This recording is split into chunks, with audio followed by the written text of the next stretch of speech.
Off. Hello, my name is Brad Bodnerchuk, and welcome to the Half a Dozen Hospitality Podcast, where we discuss everything hospitality, from the food on the plate to the teams that make it happen and the community that drives this industry forward. On this podcast, we sit down and chat with some of the most exciting, inspiring, and innovative minds that make up one of the most dynamic industries that there is today. And today, I have the pleasure of being joined by none other than Surindra, Sugrim, and Drew Bondar. Welcome to the show, gentlemen.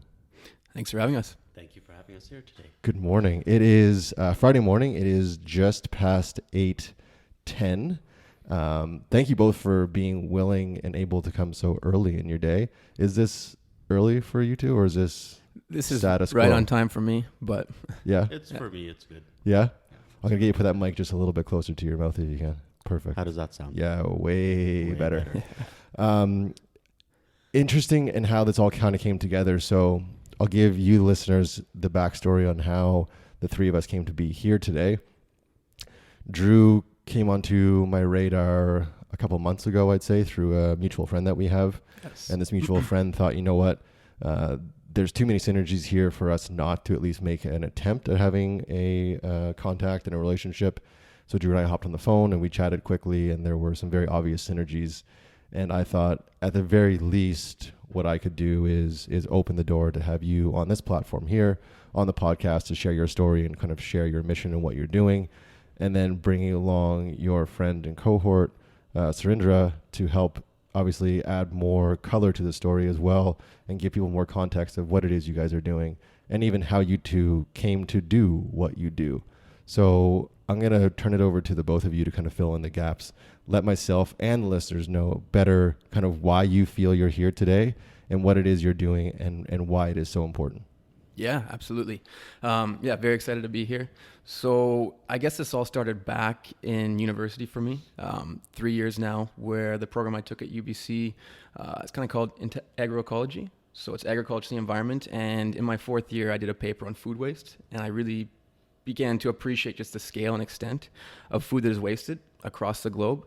From there, 3 years forward now, working on this community project where I'm trying to deliver below grade produce to take it from farmers, local farmers, and get it to different social service agencies in and around the Lower Mainland. So nice. And is there a name for this program? We are still in the works of trying to figure that out. We've been batting names around. It's really taken a lot of turns since we started. Like, it just began a couple months ago. Right. So it really is a brand new thing, and we're still trying to figure out exactly the right name for it. Now, when you're saying that, you're looking right at Surindra. So is this like something you guys literally are texting back and forth at night? Much. Like, what do you think about this name or this name? That's where we're at right now. Yeah. Yeah. And stay tuned. I think we're close. Yeah. Yeah. Should we put it in the show notes and offer people the opportunity, once they have better context of what this is, maybe to propose some names for this project? That's a good idea. Put it to the people. Sure. Yeah. You can start there, man. So, Surindra, and you won't get any credit for it. All the names. Tell me kind of how you and Drew came to be aligned, and then how Drew has been able to convince you or be able to have you in on this journey with him as well. Okay, well, when you work for a nonprofit, you wear many hats. When I met Drew, this was, I believe, in 2013, 2012. I was the program manager for our volunteer program at Quest. Drew was doing his internship through UBC at the time, and that's how we came to know each other. We stayed in touch even after his internship ended, and we started talking about this business idea, I'd say about 3 months now. And the more I talk with him, the more opportunity. I definitely know that there's a niche market in the Lower Mainland where companies like the one I work for, Quest, they're even not able to address the smaller food waste that happens. So if a farmer has one or two boxes, several boxes of food items, we're not able to do that. We pick up pallets at a time. Right. If you talk to social service agencies, local service providers, transportation is a big problem for them. So a lot of times they want goods, but it's the storage and the transportation that's the issue. So that's how we sort of got in touch, and we started to talk about it and see that there is a business opportunity here. And we've been kind of going back and forth. Are we starting this as a nonprofit? Or are we going as a social enterprise or a for-profit? And what's the pros and cons of doing it both ways? I'm a big advocate for I know it sounds a little cliche, but thinking globally and acting locally. And I see a lot of opportunity here in the Lower Mainland for addressing food waste at a bigger level and a smaller level. So how do the challenges that someone like a Quest, whether it be in our province or another city in the world, how did their challenges look different than it would be on your challenges right now? It's just because you guys are a little bit more flexible. Like they right now, and I know very little about systems like that, but they're what I'm assuming to be a very big ship, and it takes a while to turn a very big ship around. Are you guys right now a little more mobile and flexible? I know that's kind of, again, it's kind of like business talk-ish, but is that the reality? Your challenges look different? It is an economies of scale problem, because Quest did start off in the same, I imagine it started off in the same way as a small scale operation. Over the years, it's grown bigger.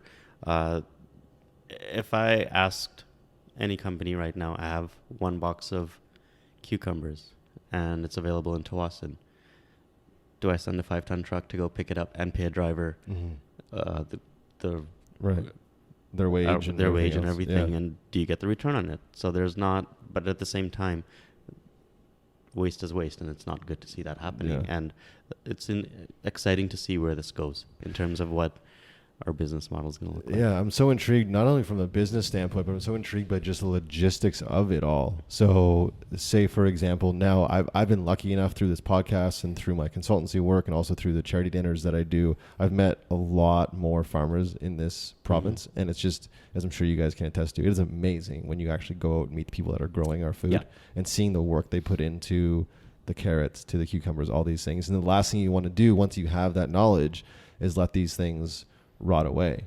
I spent 5 hours on my petunias last night, so I can imagine how much work goes into farming. Like garlic and all these real things. Like, well, no, I mean, what you're doing is real work as well. It's just what they're trying to do is facilitate feeding a population. And the last thing the last thing you want to do is see that just rot away. Yeah. So what are the tools you're using right now to stay on top of that? How are farmers learning about you? How are you communicating with them? How do they let you know they have one box of cucumbers? If someone's listening to this and they are a farmer, shout out all you farmers. How do they become someone that's on your roster? Like, what is that process? What does it look like from start to finish? I feel like that's the beauty of where we're at right now. It's very much in the beginning phases, and we're looking for what the real problem is and how do we address that. Because we know that there are companies that do this, but we really want to shape this in such a way that, you call us in, you tell us what happens, why is it that food gets wasted, what problems do you run into logistically in terms of having pickups? Well, and the farmer connection is certainly something I have from my current job. So I work with about 40 different farmers in Delta and South Richmond, and that's really where I became aware of just some of the local issues with food waste. Talking with them, since beginning this project, we've reached out to about 5 different farmers in Delta, and it's really just a matter of going back and forth with them, me following up, hey, do you have any produce that you can't move that's not number 1 grade? And them being like, yeah, we have 4 boxes of organic zucchini or 5 boxes or something like that. And then us picking it up and getting it to those social service agencies. And since beginning this, we've certainly come to appreciate that really being the missing piece. There are agencies in need of this food and wanting this food. And then there are so many farmers in and around Metro Vancouver, but there just isn't that middle piece of getting that produce from the farm to these different social service agencies. And so that's kind of the role we've stepped into. And it's been very interesting because we were originally planning on just doing this as a nonprofit. And then since doing it, reaching out to other groups and businesses and things like that, there's definitely an interest from other parties to in some way utilize this produce that, I mean, we've moved 1,000 pounds now, delivered to 8 different agencies. And had it not been us just picking it up, driving it from out in Delta to Vancouver, it just simply would have been wasted. Do you guys feel like bat people or like super people as you're like delivering this? Well, that was one of the names we were talking about, the Produce Cowboys. Yeah, I like that. Cowboys. I like that. Yeah. So we one question that I ask a lot of people on this show, and generally the people I sit down with are, and I feel like you guys are as well in some way, shape, or form. I call them makers or creators. So a lot of my guests are like head chefs or architects or designers. So what they're doing is like tangible. They can sit down and work on something, or farmers, and it's a thing. Mm-hmm. And I always ask them, what does it feel like viscerally when this happens? When you see someone engage in the space that you designed, or when you see someone engage with a plate that you've created? So what are you feeling viscerally, both of you, to the marrow of your bones, when you say something out loud like that, like 1,000 pounds? That's significant. Mm-hmm. Or when you're actually dropping off this arguably delicious, nutritious food to people that are in need. What are the visceral feelings you guys have when that happens, when you create and you make? For me, I mean, it's just very exciting. Like, it's always amazing to see an idea come to fruition. Mm-hmm. And I wouldn't have expected it to have been that easy, in a sense. Like, it really was just picking up a phone, opening my mouth, having some conversations, and then a month later, here we are picking up this produce and dropping it off. And yeah, it's been an amazing experience so far, and it's just really exciting moving forward as well. There's so many different opportunities that seem to be opening up from it as well. Yeah, so I would just very exciting to see it actually come to fruition. And it is nice to see it from both ends. When you go to the farmer and you hear their frustration of, I have nothing to do with this and it's going to rot. And then you take that same box, you give it to the agent, the clients at the social service agencies, and they're so happy for it. You see the light, their faces light up. Organic zucchinis, how do you go wrong with that? That's the thing. Like, this is like top of the line produce. Well, like, that's what I wanted to local, jump in certified, when you organic. I mean, at least what we've been delivering so far. We're not only delivering organic. Yeah. But so far, I mean, it's been organic zucchini, and it is really just such a shame to see it go to waste, just because there isn't that transport option. Right. And when you say it's not first grade produce, it's not that it's not good quality. This is exceptionally good quality. It's just visually it looks different. A little, it's larger. Yeah. It might have a little bit more of a curve to it if it says zucchini in particular. Right. Yeah. But you look at it and it's hard to believe when you open up a box of 25 pounds of zucchini and you're just like, I can't believe this would just be wasted because it doesn't meet these. And then you wonder, how is it that grades. the farmer doesn't want this to waste, but they are having to waste it because they don't have a buyer, and there's nothing feasible for them. There's no transportation mechanism for them to actually deal with it. Right. Yeah, it's amazing. There's so many different variables and dynamics to this, but so many opportunities as well. Like you guys said, this is still relatively new, and you're kind of learning as you go. Yeah. But wow, it's just so exciting. And I feel like there are actually chefs that I know as well that are embracing this ugly food culture, and they're actually celebrating it, and they're showing people what you can do. It's still a zucchini. It just looks like it got hit by a truck.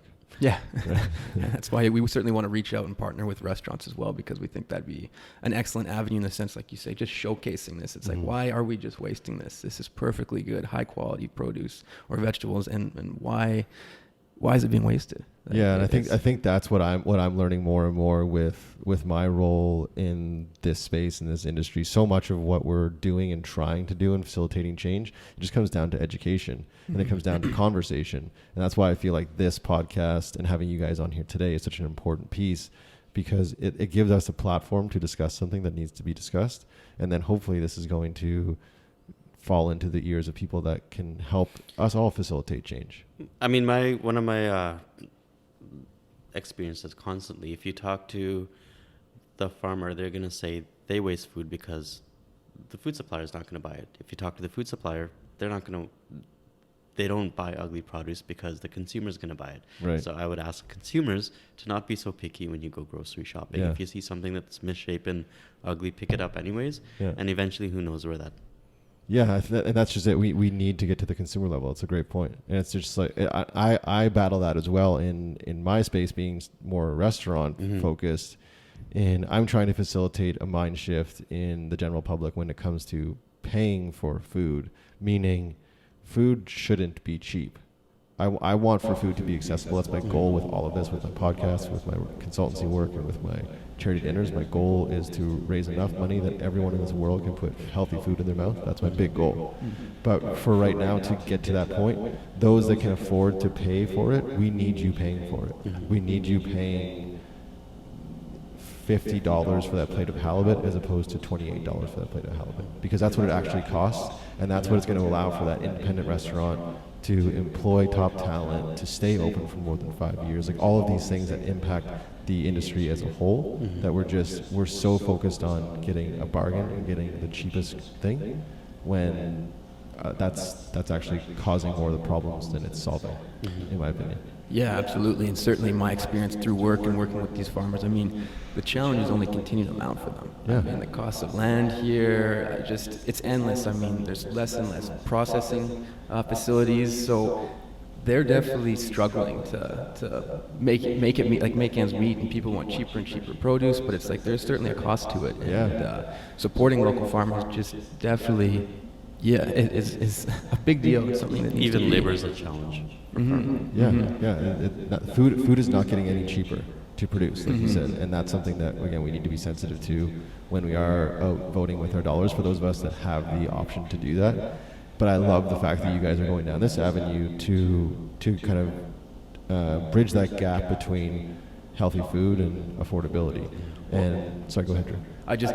So we, even with the model we're now focusing on, we really want to continue to deliver produce to these agencies that might not have the buying power to purchase it, but as well deliver it to other, whether it's different institutions, post-secondary schools, or Vancouver Coastal Health, or whatever, things like that. We'd like to reach out to them as well. So the money we can receive by selling it to those sorts of businesses, and then kind of subsidizing the rate we can give it to these smart social service agencies that typically. I got to get you in touch with Johnny Bridge, who's been on the show and is a friend of mine, and he runs all of the food at UBC. So he'd be a great guy to talk to, and he's super passionate about this stuff. They just partnered with Oceanwise as well, so they're doing all Oceanwise seafood. So they're very, very focused on processes and programs like this, in my opinion, from where I stand. So it'd be awesome to get you guys in touch with Johnny and see if there's, if he can start helping you guys out as far as taking some of that ugly produce. Absolutely. Like we've so far, even with that 1,000 pounds, that's just one farmer we've been working with. One farmer out of how many in the Lower Mainland? This summer. And just this summer, not the last summer and summer before that. And the spring and the fall. Yeah. All those, it's crazy. One farmer and just organic zucchini. That's it. I feel like you guys make me pigeonholed by all these spots in town. Like, these guys only bring us zucchini. Like, we do have more than that. But I guess that might actually be a good thing as well when you're looking at the food waste thing. Like, maybe everything else is getting used. For some reason, maybe this is just a really good season for zucchini, and it's just growing. Like, I mean, you guys know better than I do because you're talking about farmers.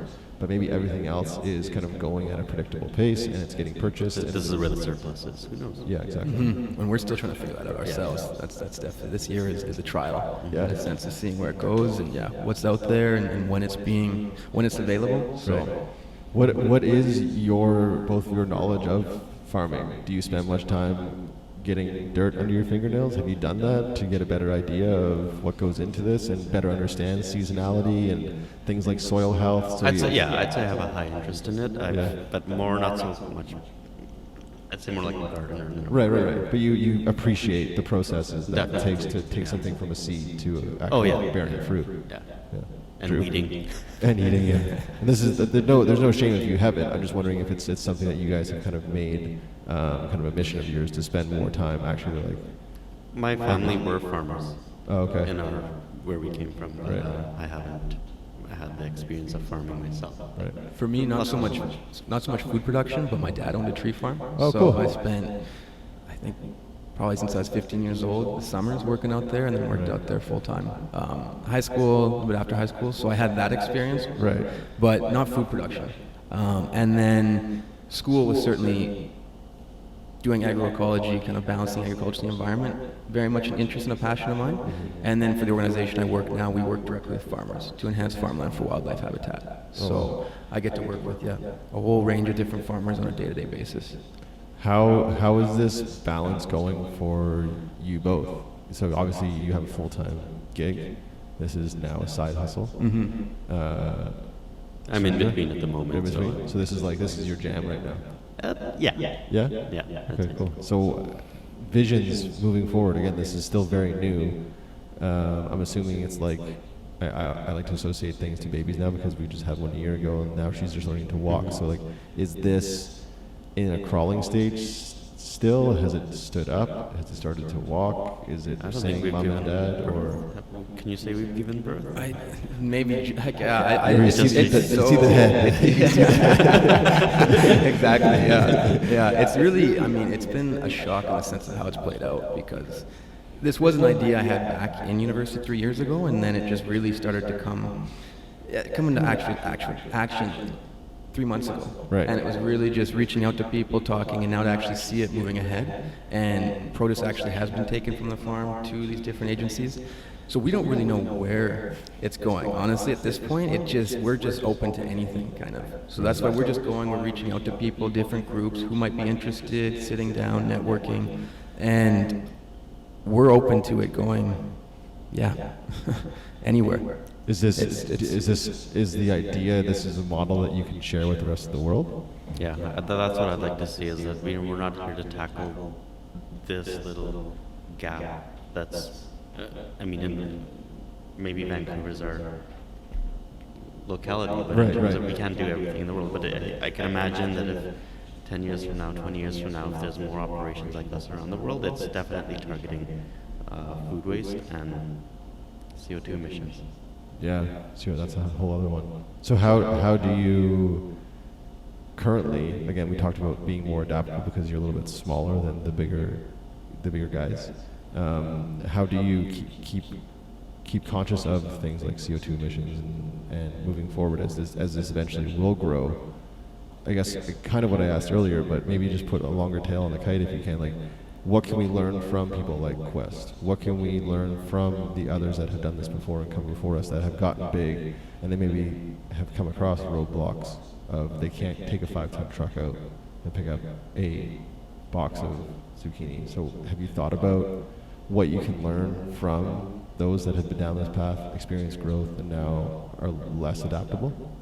Just quick, I don't think there's many people that have done this really. It's like you look at the Quests and some of those other organizations, and they're almost working directly with food retailers and things. So I don't know if there's anyone that's really come along and worked with a whole bunch of different farmers. Gotcha. At least I haven't been able to see that so far in this space. Surindra would know better though in this sense. Well, we have reached out to farmers, but it does come back to that economies of scale and logistical problems that come up. As Quest, if a farmer called us and said, okay, I have 1 or 2 pallets of a local produce, yes, it's worthwhile to pick up. If they say, I have 1 box, it might not be feasible.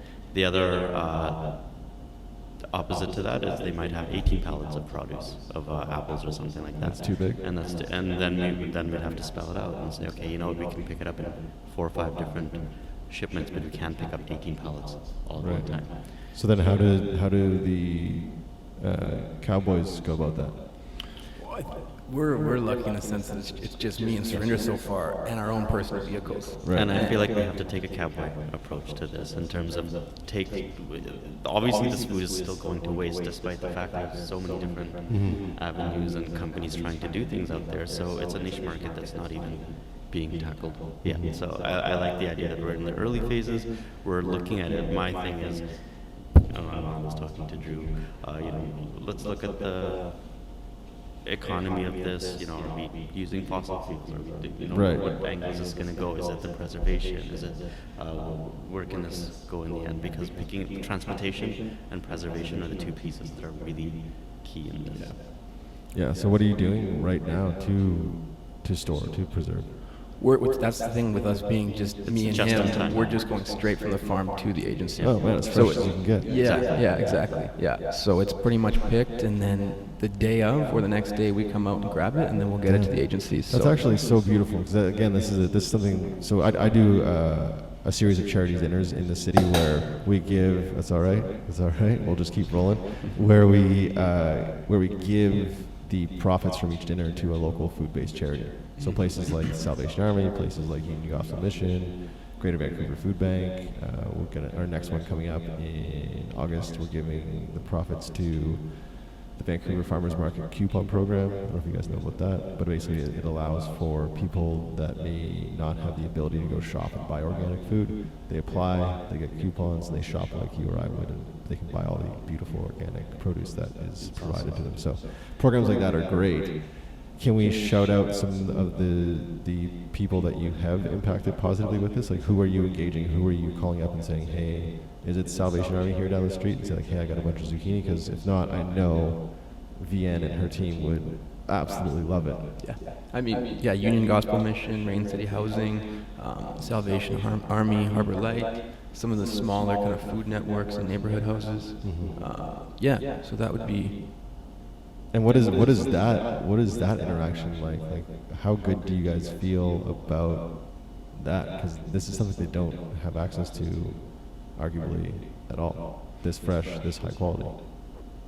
Surindra would be the one who's been doing the delivery, so he gets to.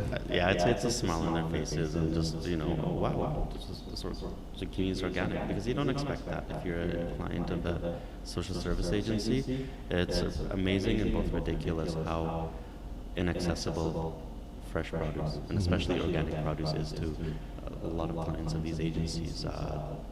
Dried goods, yeah, they're good. I mean, boxed food, yeah, that's there, but to provide access to that, you see the glow in their face from the clients, and then also from the agency providers themselves. Yeah, it's amazing to me. I was involved and have donated to a local charity here called Backpack Buddies. Do you guys know Backpack Buddies? Mm-hmm. I think it's fantastic, and I'll briefly describe it to those of you that don't know what it is. Sorry.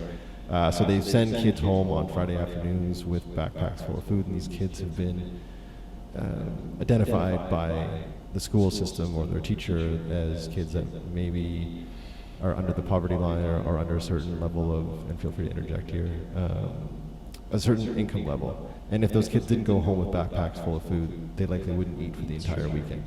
And then when I heard that, and even when I say it out loud again, it almost brings me to tears that this is happening in our city. That's the shocking part about this. When you think about hunger, you think about people not having enough to eat. You think of commercials, other parts of the world, but it's happening right in our own cities. It always amazed me when you actually looked at the school lunches that some of these kids eat in inner city schools. I kid you not, I saw a hot dog and a slice of bread, and that was their lunch. That was their lunch. Yeah. And this is happening in this city. And meanwhile there's food going to waste. And there's a home down the street that's $2.8 million, and it doesn't have a yard, or it probably is a tear down. Like, there's just such a dichotomy. It's just crazy, is it not? Mm-hmm. And yet we're expecting, not to get too off tangent here with talking about these kids in particular, but I think it's such an important segment of our population to be focusing on is the children in our city and in our world. But then we expect these kids to meet a certain standard in these classrooms after feeding them a hot dog, which is ridiculously processed, and then bread. I'm assuming it's not naturally leavened sourdough from a local artisan baker. Do you know what I mean? Yeah. And Drew's laughing, and I don't mean to be funny, but it is almost laughable that someone that is in charge of making these decisions is going, yeah, this is good. This is what we should be giving our kids. And that's the challenge that I feel like Backpack Buddies, someone like Backpack Buddies is facing right now, because they are giving them, like Sandra, to your point, they're giving them the dry goods, and those aren't always the most nutritious or healthy. So is there a way that you could engage you guys with the team at Backpack Buddies, or is there too much of a challenge logistically with things like freshness and the preservation of it, or could it just be like, because I know they pack up on Tuesdays or Wednesdays, could it be like you guys call them on a random Tuesday, be like, you know what, we have 1,000 pounds of apples, local, beautiful apples. Do you want them? That's definitely something that's doable. Yeah. I just feel like there's so many spots in the city alone that you guys can be working with. Do you know what I mean? Yeah. And to your point, you both made it numerous times. There's so much food that is currently going to waste. Mm-hmm. All we need to do is be the conduit for that food to get to those mouths. Yeah. And that's just the gap that you guys are deciding to fill, which is amazing. Mm-hmm, mm-hmm. It's certainly that is the delivery, and also the cold storage. That's an issue as well. It's because it is fresh vegetables. Keeping it, preserving it is definitely another challenge that is missing at this point, at least for those social service agencies. But with what we're doing, where it's just like we're going straight from the farm to the agency, and then they're utilizing it in the next couple of days. Right. That model's working for us right now, but. And then the other part of that with the cold storage is improving efficiency. So it's one thing to pick up produce and have them in storage. But that storage, it is consuming electricity. It's consuming. It's just so it's so daunting, isn't it? Yeah. So exactly. So the idea is like you do pick it up, but you want to get it out as fast as possible too, allowing you more space to bring out more. So in a perfect world, would 10,000 freezers in the Lower Mainland and 500 buses fix the problem? I don't know. Would it? Who knows? We're still trying to wrap our head around how much Solar waste power is actually being. Solar power? Is there No. I was gonna. Well, is there much solar power in our city? I don't think it's at that point where we're But ready. I think it'd just be interesting though to compare all the resources that go into growing that food versus actually spending that little bit extra on cold storage. And yes, it might be contributing to pollution, whatever it may be, or utilizing electricity. But I mean, versus how much is going to waste by that produce just simply staying in the field. Yeah. I think it's too. Sorry, finish the thought. No, that was. Oh, I was gonna say it's too easy to get caught up in the one step forward, two steps back. Like we have to focus on. Let's not be ignorant towards the hidden costs of all this stuff. But let's focus on like the good that we are doing. Let's celebrate that, because I feel like if we did that, we'd never get out of bed. Yeah. Do you know what I mean? We'd just hide under the covers all day because it's that daunting and it's that challenging. Yeah. So let's celebrate the fact that you guys are doing this. And yeah, there are challenges, and there is. My father says it all the time, and it kind of drives me nuts, but I love you, Dad. He says there's a big lineup for perfect, meaning like no one's ever going to get there. It doesn't exist. So there's no such thing as a perfect model for this. It'll be as good as it possibly can be, I'm sure, in your two hands, but there will always be something that isn't maybe perfect. Well, and we're just learning along the way. Yeah, Like it's certainly it's an still iterative so new. process. It's just going, and it's just seeing what's actually even possible, and then just continue to build on that. And that's what we've been doing so far. And that's why it's really been very exciting, though, just in the sense that I wouldn't have expected it to be like this soon, this quickly. But yeah, it really just seems to be taking off. How are we, besides coming on podcasts like this, how are we sharing what we're doing to the masses? Like how do... Huge, big thing for me. Yeah? We haven't done anything though. Okay. Like in terms of us personally, because we don't even have a name yet.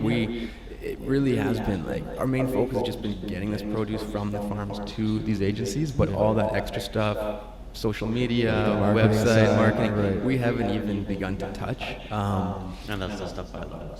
Oh yeah? Let's get on it. How do we do it? Besides podcasts like this, how's the best way to speak to the people you want to speak to? What format are you using? How are you reaching them? That's a good question. I'd say a combination of social media and business to business, just picking up the phone call, going in person. At the end of the day, most industries you work in, it's who you know. So it's having relationships, it's having contact. It's you can do all the research, and then if you call that company, you've spent half hour, 2 hours knowing what they do. But if you can't get past the receptionist sometimes, Right. the administrative. I think we're getting past that. At least I'm noticing in my interactions with the more corporate world, because people generally are so accessible, whether it's LinkedIn or whether it's even sliding into someone's DMs on Instagram. Like, dude, just do it and watch what happens. The amount of people when I launched this podcast that I just had no right messaging, but I said to myself, I'm just going to do it. It's actually amazing how many people don't take advantage of that. Hey, just go to the website. There's the contact information. There's the contact right there. Yeah. I think it was someone I think it was Gary Vaynerchuk who said like we live in a time right now where you can literally talk to CEOs of businesses that you couldn't do that 10 years ago. Like their person, you can get through to their personal cell phone, which wasn't a thing years and years ago. So I think that we can use social media really to help move And if things like this. they don't return your call, you have Twitter. Yeah, just call them, just blast them on social media. No, we don't want to get into that. But is there anyone right now that you feel maybe you've made attempts or they're kind of on your wish list as far as people you want to work with or align with and impact? Restaurants. Yeah. Well, Restaurants would be a perfect partnership. You come to the right place. Yeah. Yeah, it's great. I mean, Yeah. this podcast generally is listened to by so many chefs and like young up and coming restaurateurs and existing restaurants. So if you are local in Vancouver and you're listening to this right now, we'll get to your guys' information at the end of the show, but hit me up, and I'm more than happy to get you in touch with these guys as well, because this is super important, and it's a no-brainer. Well, that's how we look at it as well. I mean, with what you're paying for it as well, I mean, you can pretty much purchase, I mean, at least with the farm we're working with now, organic produce at a conventional price, because it is misshapen, undergraded, or whatever. And I think that's a huge opportunity as well for restaurants that want to maybe work with organic food. But I mean, you look at some of the number one grade stuff and the price point of it, and it's expensive for sure. But this number two grade or below grade stuff is much cheaper. And yeah, I'm just shaking my head, because this is something that plagues our industry, and it's more of a story that we're repeating for ourselves. But margins in this space are so slim. Like a good restaurant will make 5%, 8% at the end of the year, which is not a lot. It's pretty poor business, but they do it because they love it, right? So if we can then bring them a model that allows them to, certain times of the year, bring their cost of goods down on their plates, and then add, and to be able to tell their clients. Yeah, the story as well is just amazing. Yeah, exactly. The flavors in season, all those local. things. Like, It wasn't picked and stored away for 2 months. it's direct from farm to the restaurant, to the table, to the plate. Yeah, as I sit here, I use the word synergies way too much right now, but I'm thinking so many people in my head that I want to put you guys in touch with, and I'd be more than happy to do it. And I feel like they would just jump all over this, because, like I said, it seems like a no-brainer. I mean, here's an example. Here's a shocking fact that I'm going to put to rest one day, but people are always blown away by it. 40% of bananas never leave the farm because they're not the right curvature.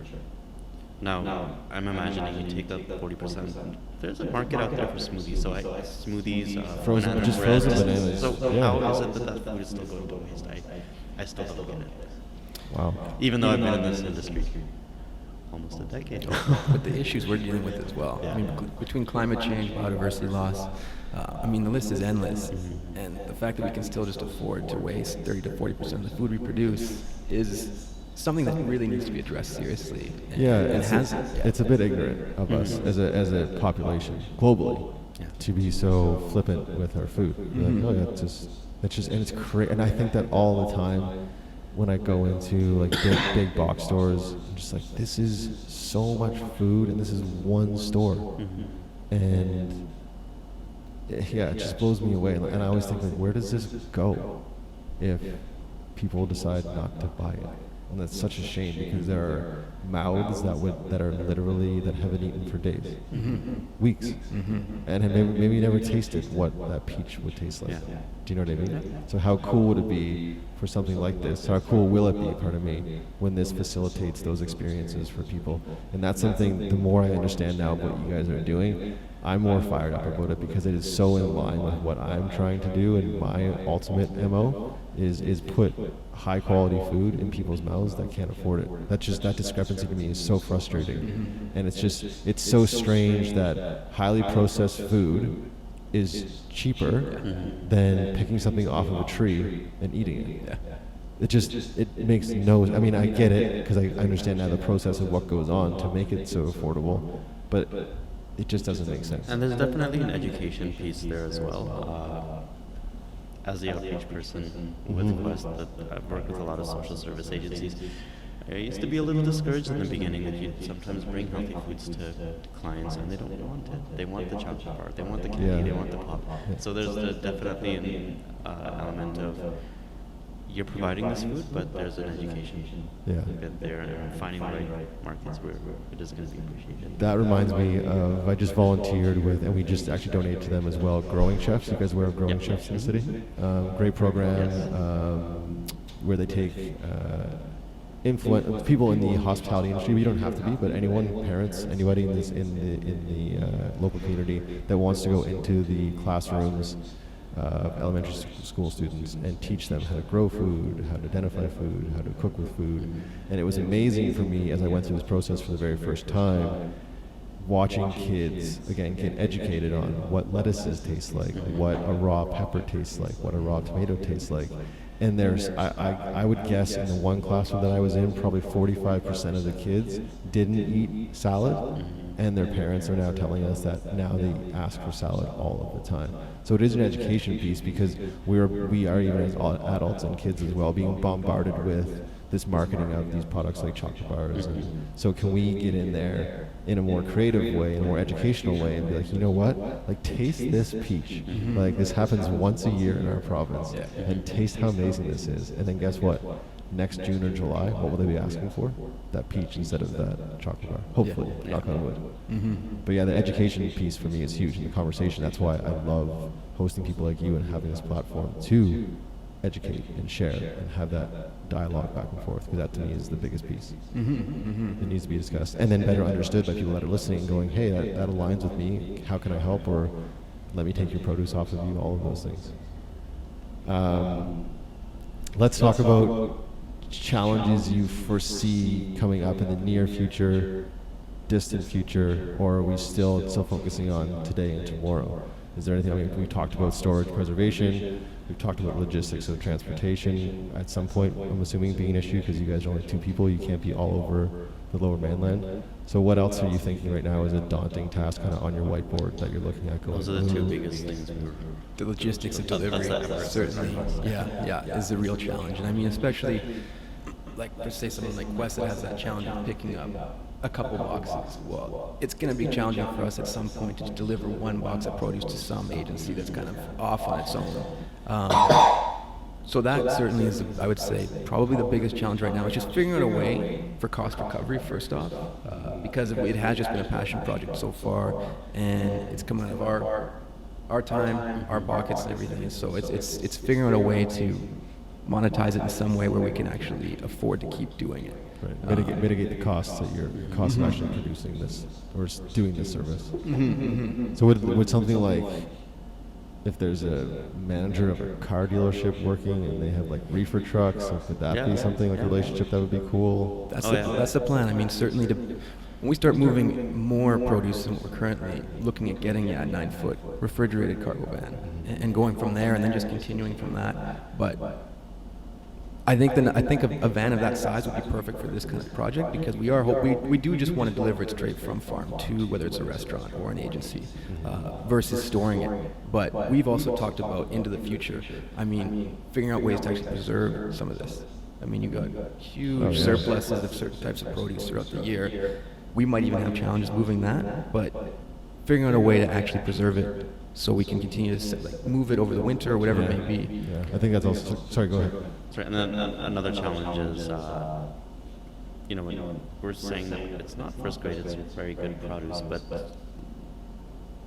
if we go with the business model that, okay, we're picking up surplus or ugly produce or anything like that, it's not that there's anything wrong with this food. So sometimes it's like having your customers and clients understand that this is really good product.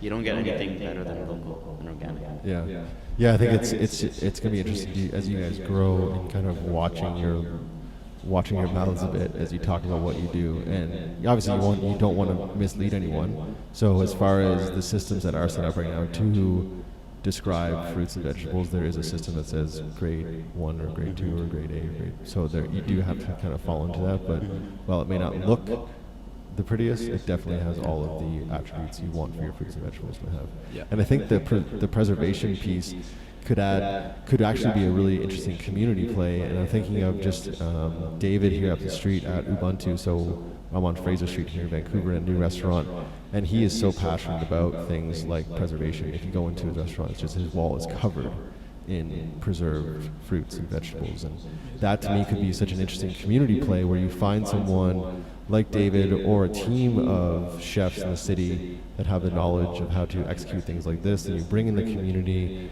He or they teach the community how to preserve. Everyone walks away with a jar of something. Then you've also explained your project and what you're doing. I just think systems like that and projects like that and executions like that would allow for this to grow at a much quicker rate. And it's just creative, and it gets the community involved, which I think is always a win-win-win. Well, and that's why we're certainly, when I said before, just open to wherever. But there is just so much potential. There's so many different paths this could go down. It's finding that one champion farmer to first start this with us, and then it's getting that one restaurant to champion it, whether it's a post-secondary institution or something like that, and just continuing to grow from there. Can we celebrate the farm you're currently working with? Can we give them a shout out or no? Yeah, Snow Farms. Snow Farms? Yeah. In Delta? In Delta, yeah. Cool. And do they have names? Harvey and Susan Snow. Hey, Harvey and Susan, thanks for doing what you do. Yeah. Amazing. And how did you come to know them?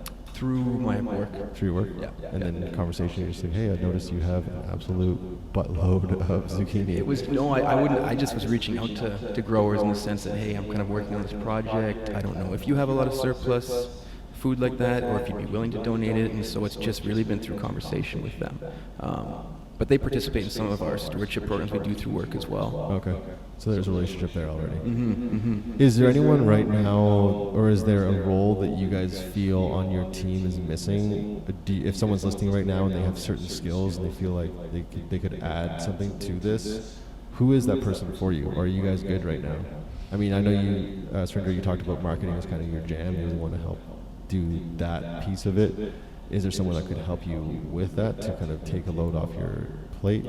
Or is there anything else that you guys are like, man, I really wish we had someone, as Surindra rubs his fingers together, cash, give us cash, give us cash. Anyone out there with extra guacamole, just hit them up with the guac. So besides a monetary assistance, is there anything else right now within your natural born skills that you feel is missing on this team that you would like to kind of put out there into the universe and say, if this is you, reach out? Or are you guys good right now besides the Just get guac? in touch with us, and you never know where this Definitely. synergy is. Like, photographer though. I mean, it'd be great. Like I think like an Instagram account with pictures of this produce, but done professionally, would do a lot for it. Because I've certainly taken pictures just off my phone, just so I can show people what exactly it is we're talking about. But to have actually like an Instagram account with professionally done photos of some of this produce would be very valuable for us. Yeah? Yeah.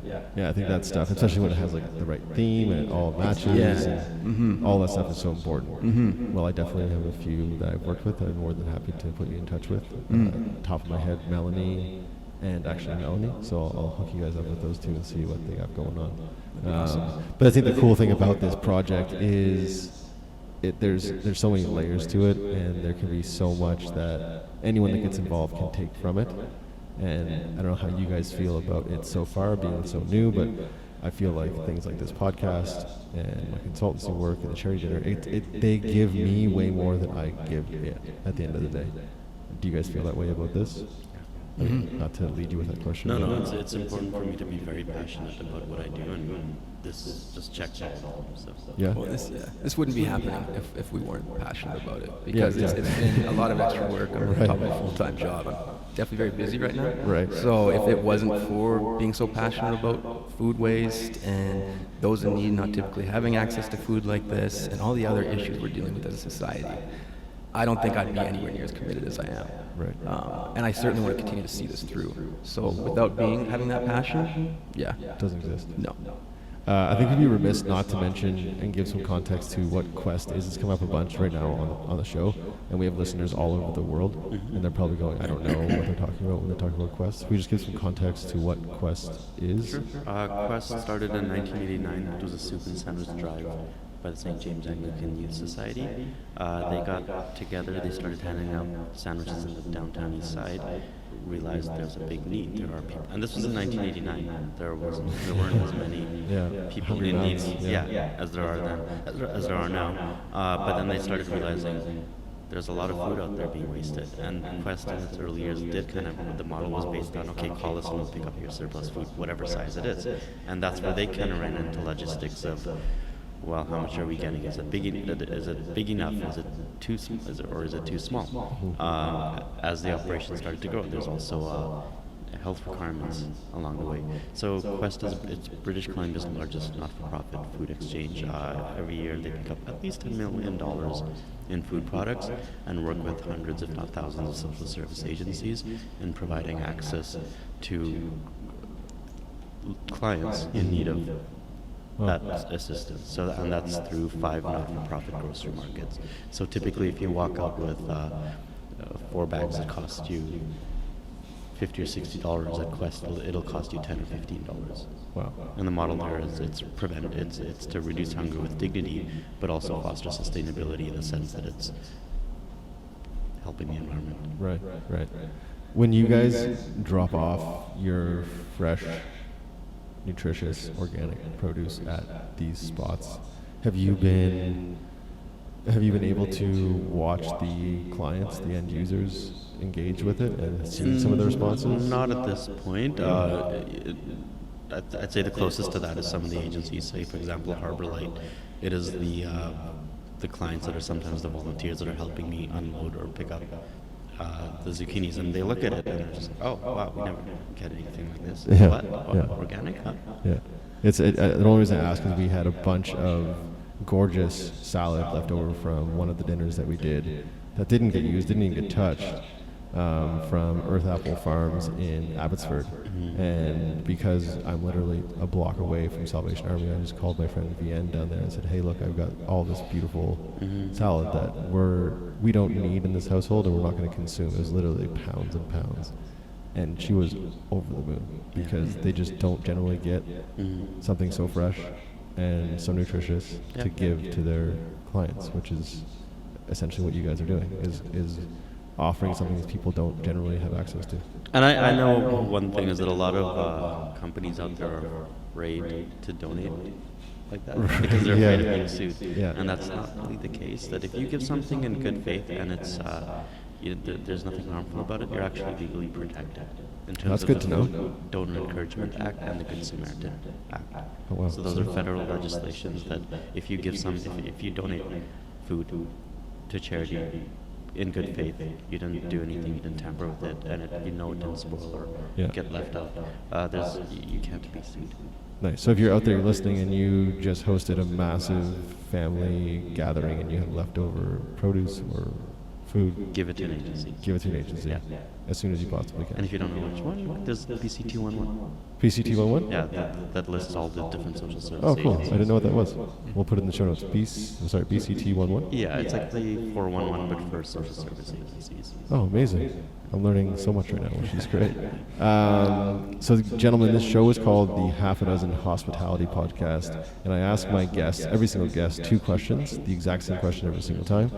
Everything else is generally pretty free-flowing, as we just had a pretty casual conversation as I got to know more about you both and what you're doing. But these 2 questions have to be answered before we do sign off. The first one is the half a dozen have-tos. There's 2 of you. So you can divide half a dozen by 2, which makes the workload a little bit easier. So that's 3 each. What I need from you is what you feel like you've experienced in your life that listeners have to experience, whether it is in line with what we're doing here today and talking about the Produce Cowboys, name to be confirmed, or it is a song you've listened to, a trip you've taken, a beach you've walked on, a piece of art you've stared at, an album you've purchased, a sunset you've watched. What is from each of you, 3 things that you've both done to make half a dozen have-tos you can share with the listeners. We'll start on my left. Surindra. Oh, well, I would have to think about that a little bit more, but I'd say... I can start. Sure. Oh. A big one for me was I'm originally from Edmonton. Okay. So, and I worked as an engineer a number of years back, and really just took a risk and moved out to Vancouver, went back to school, and now I'm sitting here doing something I absolutely love, whether it's my job or even working on this project. So, taking a risk like that and having faith in yourself, even when everything's kind of stacked against you, Right. has been huge in terms of my happiness, everything. Like it just, so that'd be one for me. Take the Would be risk. Take a risk. Yeah. Take a risk. You don't know how it's gonna play out. I'd say doing this podcast this morning was a risk. We kind of Yeah. we said, we haven't really started, but we're gonna do this anyways. Yeah. I'm an attention seeker. I'm an attention horse. Are you really? Look at that camera. Give me a bigger. Are you really? Yeah. Oh, I didn't realize that. You seem pretty like. Really? I don't know. Maybe it's too early. Yeah. How does that show up for you in day-to-day life? Are you just like always stepping in front of cameras? Are you always like? Oh, okay. I'm not that bad, but if you tell me, the opportunity to Be on a podcast? You're like, heck yeah! I'm gonna give me a mic. Let me talk. give me a mic. Yeah. We didn't prepare for this, but let's do it. Yeah, no, well, that's kind of, I think I talked to Drew over email, like there is no preparation for this, and like we've said before we turn the mics on, I want this to be more conversational and a true discovery, because that for me, as I listen back to this, will be more enjoyable to listen to, but also I feel for our listeners, they get a much better sense of what you're doing when it's just free-flowing and natural. But I appreciate you being honest about loving the attention. That's good. Back to you, Drew. Another one would just be traveling. Yeah? Yeah. I did a 4-month trip, solo trip through Asia. Oh, good for you. 3 years ago now. And an experience that you just, there's no other way to have an experience like that without going and putting yourself out there and doing something crazy. So Getting uncomfortable. Yeah, absolutely. Say sometimes it pays big time. The biggest lessons, the biggest things I learn in life, sometimes it comes from just stopping and listening, and you don't know what corner or who wisdom comes from. It's not always in a book. It's not always From a teacher. or an expert or an authority figure. It's sometimes the crazy person standing in the corner there that gives you the most information. Yeah. That gives you a really profound experience. So I feel like it's an increasing problem. More and more people, they're focused on what they're doing. They're focused on their computer work. They're focused on their laptops. Sometimes it's working in the social service industry for so many years now. I do see that sometimes stop, breathe, look, listen to the people around you. Right. There's so much to gain and gather there. Yeah, it's interesting. I would argue that people now, they're not so much into their phones or the laptops. I feel they're almost too many places with their attention. They need to be more present. So be aware, be more aware of the environment that you're in. Be more aware of the people that are around you. Be truly present in that space, in that time. And we all have 2 ears and 1 mouth, so the math adds up to listen and learn. Back to you, Drew, for your last one. I don't know if I can think of another one right now. Do you No? have one? You have to do that thing where you ask the question again. What do you mean? Like you repeat the question? Repeat the question. Yeah. I would say you have to. Yeah. Word it differently, and then it's like, Yeah. oh yeah, right, okay, that one. Because you know what's going to happen is if you don't have to answer it, but if you don't, you're going to leave, and you're going to email me today at 3 o'clock. Yeah, like, yeah, oh yeah. man, I should have said this. So Those 2 were the big ones for me. I'm just trying to think of one more. don't force it if it's not there. Don't force it. There's That's nothing cool. off the tip of my Cool. tongue that I I like can it. think of. Surindra, back to you. Do you have a third? I'd have to think about that. Wow. Okay.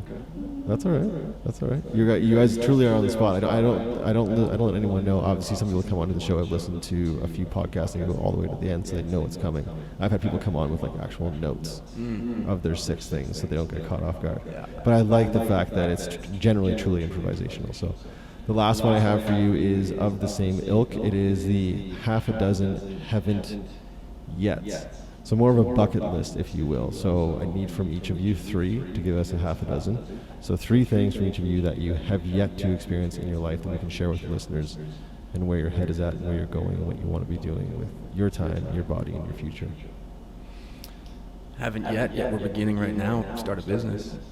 So Nice. that's definitely a big one for me. Yeah. I have had a business before. That's another topic. Yeah. I mean, not so much related to this, but vacation to Asia, Vacation to Asia. Middle East, or Yeah? something like that. I've thought about Morocco, Turkey would be a cool thing. That's something on my bucket list. Nice. That seems pretty achievable. Yeah. When are you going to do that? Once this is in second stage, How do we identify second stage? when we can, I'd say for me, you can step away from it for a month from it. Oh, okay. So And you it can would run itself. live and breathe on its own. Yeah. Okay. Back to you, Drew. Number 2. Number 2, I've always wanted to live somewhere international outside of Canada Okay. for at least a year. Okay. That's been a big thing for me. So I certainly would still love to do that one day. Anywhere top of mind? And are they speaking English or no? I wanted to, even last year, move to somewhere in Africa and do something related to sustainable agriculture. So really, yeah. You don't But no. I should put you in touch with my friend Paul, Paul Bain over at Just Tea. They source high quality tea from Kenya. So they go down multiple times a year, and it's justified tea, meaning it's like helping people as opposed to like taking from people. That's in Kenya, amazing. in Africa. That's amazing. It's on my bucket list to go as well, so it'd be cool to link up with you and some other guests that I've had on that have interest in going to Africa.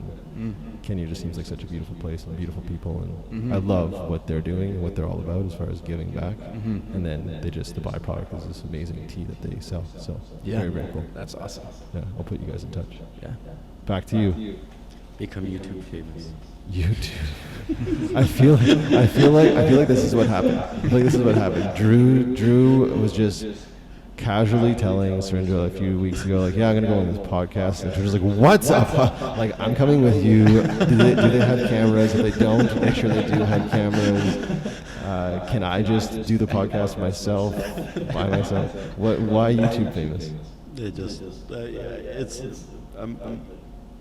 you couldn't imagine how YouTube has come along in the last 10, 15 years in terms of there's people making millions, there's youngsters getting really, really rich off of doing silly videos. So I've always looked at people, like certain people I look at and I'm like, that's amazing what you're doing, and you're making a living off of this by being silly. I mean, I know behind the scenes, you know, it's a lot of hard work, it's a lot of technical work, and hours of a lot of other things, and it's not just the fun thing you see in front of the camera. But just, I mean, part of that is, you know, you have something that's attractive that people want, but then also there's something that's satisfying for you that is, you know, maybe you're getting a message, a social message. Right. What is the theme of your YouTube channel? Oh, I don't know. It would be something funny, something hilarious. It's like silly. Yeah. Yeah?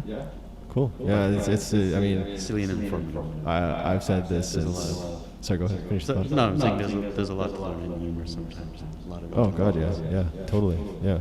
I was gonna say that since launching this podcast, I've been a big advocate for telling everyone, like, I think we live in the most beautiful time right now. We have so many issues. That's what we're kind of discussing today. But there's also so many opportunities. Yeah. And you can do so much now that you couldn't do 10 years ago, 15 years ago, 50 years ago. There's far less war than there used to be. There's far less people dying. There's so many positives with right now, and I feel so lucky that I get to live in the now and experience this. And I decided one day I wanted to have a podcast, and now I do. And now we're talking to 10,000 plus people all over the world. Like that, it just shows you. And to your point, and what you said, Drew, really resonated with me when you talked about this is something you're passionate about. And I can't stress enough, if you're passionate about being silly, and I mean this sincerely, be silly, because like a moth to a flame, people are attracted to people that are doing things that are truly of a passion project. And like, show me a musician that truly loves what they do, and I will show you a sold out venue. Like, show me an artist that absolutely loves to paint, and I will show you $1 million paintings, because people value it that much. Like, do what you feel you're drawn to do, and just watch what happens around you. But you can't tamper it. You can't govern it. You have to let it go. All right, I'll be showing up with a cowboy hat. Hey, I like the name. We're the face of the company. Yeah, exactly. I like the name.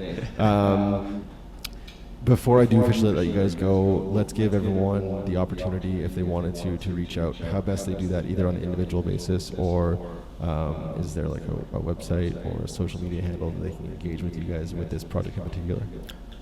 For me, you can just email me at drewbondar@gmail.com, which I'm sure you could throw up in the show notes for sure. Yeah. My email as well, surindrasugrim@gmail.com. Nice, easy. Any parting messages before we say so long to our listeners and our friends? I mean, really just to thank you for having us on here. This has absolutely. been great. We really didn't know what to expect. We were driving here this morning.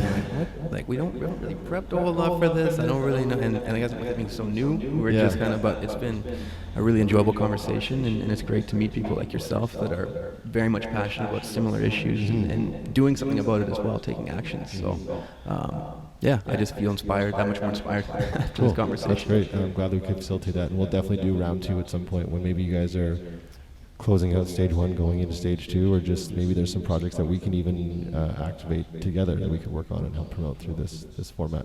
I even think actually our dinner series would be great to get you guys involved in somehow, some way with the farmers that you're working with, because we're feeding people food. Why does it have to be a perfect banana? Do you know what I mean? Yeah. So there could be some opportunities there. Not that we have bananas locally, but you get the point. We do. I mean, it's not commercial, but it is possible. Yeah. We even have kiwis. Yeah. I didn't realize that until like a year ago. Kiwis in BC. Yeah. Did not know that. Yeah, they're beautiful. You have to have a male and a female plant for them to Pollinate. Yeah, it's amazing. Yeah. Have I been saying your name correctly the whole time? Yeah. Surindra? Yeah? Okay. Well, guys, I want to thank you both. Oh, go ahead. What's up? Oh, no, I was going to say, I want to thank your listeners for, Oh, yeah, go for it. for caring about good causes. Because if we live in this building here, you talk to 10 people who listens to podcasts, about social change, who meeting people like you. So thank you. Yeah, no, I am truly appreciative, and I was just gonna say that I appreciate and love you all for tuning in and supporting the show. If it wasn't for them, this wouldn't exist. So thank you both for coming on. Thank you guys for tuning in as you do week after week. I truly appreciate and love you all. That is Surindra. That is Drew. I am Brad. This is the Half a Dozen Hospitality Podcast. Thank you guys again. Have an amazing day, and you know what to do. Be good and do good. That's it. We did it. Well done, boys. Thank you. Yeah, my pleasure. Yeah. Done. So, how was that? That was fun. That was good. Yeah? Took me a little bit to get into it, but definitely, it starts to then Yeah. becomes a natural conversation. Yeah, I feel like someone said they forgot like 5 minutes in they even had a mic on, and Yeah, that works really like with the headphones and the. it keeps It's you really really immersed into just the. What I recall from my experience when I did the interview with Bill Good, Oh, Bill, good. it was picked up the phone and like, here goes nothing, and it felt like it was 5 or 10 minutes. That's how long it felt. Yeah. But when I looked at the clock, it was actually 45 minutes. Yeah, so we just did an hour and Yeah, 10. yeah. See that? Did that feel like it? Because we were wondering, we're like, man, I don't know, like, what's the schedule Yeah, from 8 well, to 9:30? It's like, do we have enough to talk about for now? But I knew based off listening to Yeah. some other podcasts that it is just a conversation. Yeah. It might go here and there, and there's like Exactly. 3 people chatting about something as large as food waste. I mean, Yeah. you could talk about it for hours. Yeah. I know Joanne from Backpack Buddies. I called back that place. Yeah? Actually. Yeah. You don't like her? We've tried. Yeah. What's the issue? I don't know. She's not like personal friends. I know. Yeah. Just the conversation stays here. But what's the issue? Just her personally, or Her person? No. It's a great cause. She's really difficult to work with. How so? She's a real power tripper. Oh, yeah. Sorry. Does that not? You actually hit the top of that GoPro, Yeah. so we're not recording this. Yeah.